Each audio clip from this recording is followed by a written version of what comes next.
galang sa saligang batas ang ating administrasyon. May amat yata yung bangag yata yung nag-advise kay Pangulo na gawin ito kasi nasira siya rito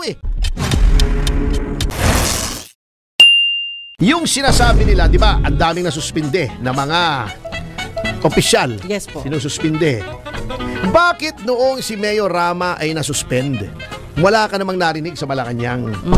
Bakit kung ibang mga gobernador, mga mayor, ang daming nasususpinde ng ombudsman, sinususpindi naman agad?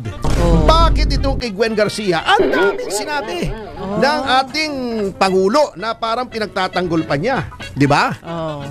Eto naglabas pa ng statement na dapat daw ay magkaroon ng due process. Anong interpretasyon itong due process daw dapat kay Gwen Garcia? Hindi niya sususpindihin.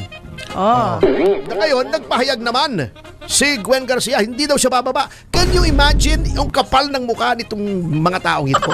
Na ina-undermine nila ang authority ng ombudsman, na ang papel ng ombudsman sa ilalim ng saligang batas, sa ilalim ng saligang batas ay magdisiplina ng mga public officials na hindi kaya ng ibang ahensya.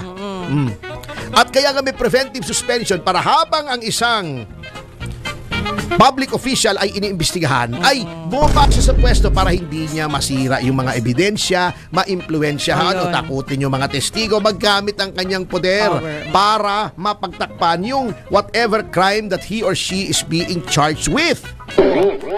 Ba't yung iba? Pagka pinasususpend ng ombudsman, sinususpindi agad. Opo.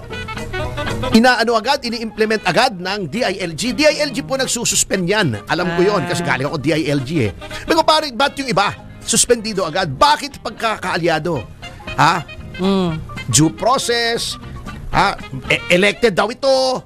Siyempre lahat naman ng siyempre opisyal, marami naman sa sinususpindi ng ombudsman elected Meron ding appointed, meron ding elected, di ba? May mga congressman pa nga di ba si Joel Villanueva, pinasuspend si El Rey Villafuerte, sinuspend, sumunod.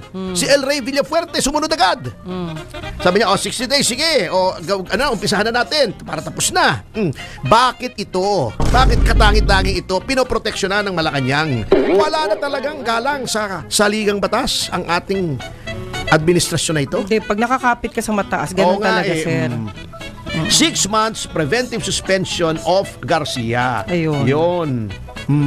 Ngayon, ginagawa nilang politika. Anong po politika ni Ombudsman Martinez? Pababa na yan. Ilang buwan na lang yan, bababa na sa pwesto. Magre-retire na yan. Ba't mamumilitika pa yan? Anong mapapala niya? Bago mag-insinuate pa itong si Garcia, kaya politics, tumakbo pa sa Malacanang. Itong Malacanang naman, may amat yata yung bangag yata yung nag-advise kay Pangulo na gawin ito kasi nasira siya rito nasira siya.